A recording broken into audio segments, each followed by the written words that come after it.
اور یہ جو انتظامیہ کے اختیارات ہیں یہ آئین کا ایک اہم حصہ ہے اور رہیں گے.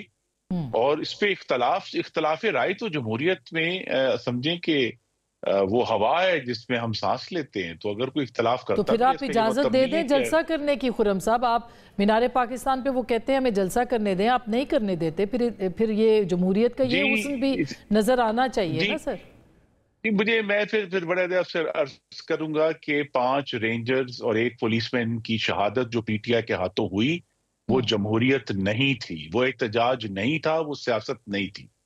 تو لہذا جہاں جانیں جاتی ہیں خاص طور پہ سیکیورٹی اہلکاروں کی، اس کو آپ پھر سیاست نہیں کہہ سکتے، اس کو جمہوریت نہیں کہہ سکتے. تو پی ٹی آئی نے ابھی ثوابی میں پرامن جلسہ کریں تاکہ ان کا ایک ریکارڈ اسٹیبلش ہو کہ یہ بغیر کسی کو جو ہے نقصان پہنچائے، کسی املاک کو نقصان پہنچائے یہ اپنا سیاسی اجتماع کر سکتے ہیں. کیونکہ ادروائز جب بھی یہ اکٹھے ہوتے ہیں کے پی کے علاوہ کسی بھی صوبے میں، وہاں یہ ایک نقصان پہنچاتے ہیں، املاک کو نقصان پہنچاتے ہیں، انسانی زندگیوں کو نقصان پہنچاتے ہیں.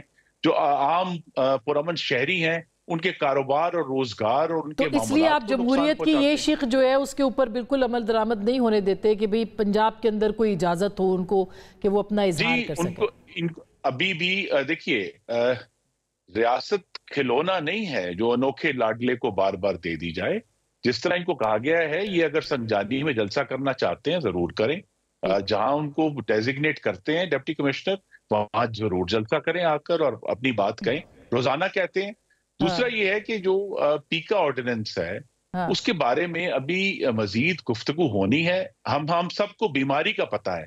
بیماری یہ ہے کہ آپ سے زیادہ کوئی نہیں جانتا کہ خاتون صحافیوں پر جس قسم کے فحش اور غیر مہذب ان کے خواب کے ویڈیوز بنائے گئے، پاکستان کے ریاستی اداروں کے خاندانوں کے اوپر جس قسم کی جو ہے وہ قابل اعتراض گفتگو اور ویڈیوز اور تصویریں بنی. تو سر ہمیں یہ کہہ بھی رہے ہیں کہ ڈیفیمیشن کو آپ مضبوط کریں، ہمیں یہ کہہ رہے ہیں کہ اس کی ایک مدت رکھیں، اس کی آڑ میں آپ آزادی صحافت کو تو نہ ختم کریں نا. نہیں دیکھیے تو ابھی تک ہم نے نہیں دیکھا کہ آزادی صحافت کو کوئی کسی بھی طرح ہم نے کوئی نقصان پہنچتے دیکھا ہے. جہاں بھی ایشوز اٹھیں گے ہم اس پر بات کرنے کے لیے تیار ہیں. کوئی بھی قانون حرف آخر نہیں ہے، اس میں اگر غلطیاں آتی ہیں، اس کی امپلیمنٹیشن میں غلطیاں آتی ہیں، ہم بات کرنے کے لیے تیار ہیں. اور چلے یہ تو اچھی بات ہے.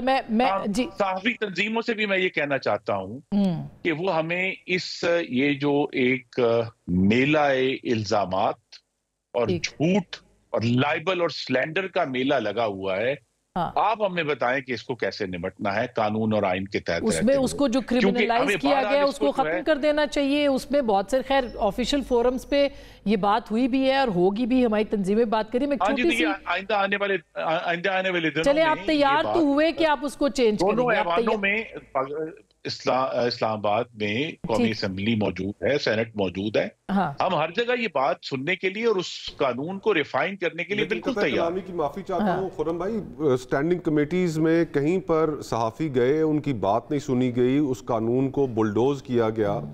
تو مشاورتی عمل کے لیے اسٹینڈنگ کمیٹیز کا تو فورم موجود تھا، تو وہاں پر پھر موقع فراہم کرنا چاہیے تھا سٹیک ہولڈرز کو ان پٹ دینے کا، میڈیا کو، ڈیفرنٹ اور آرگنائزیشنز کو. لیکن بلڈوز کر کے جس طریقے سے پاس کرایا گیا، اب پاس کرانے کے بعد کہا جا رہا ہے کہ جی کہ ہم مشاورت کے لیے تیار ہیں، تو یہ بھی ایک کنفلکٹنگ پوزیشن ہے. بالکل. اور میں ایک چھوٹی سی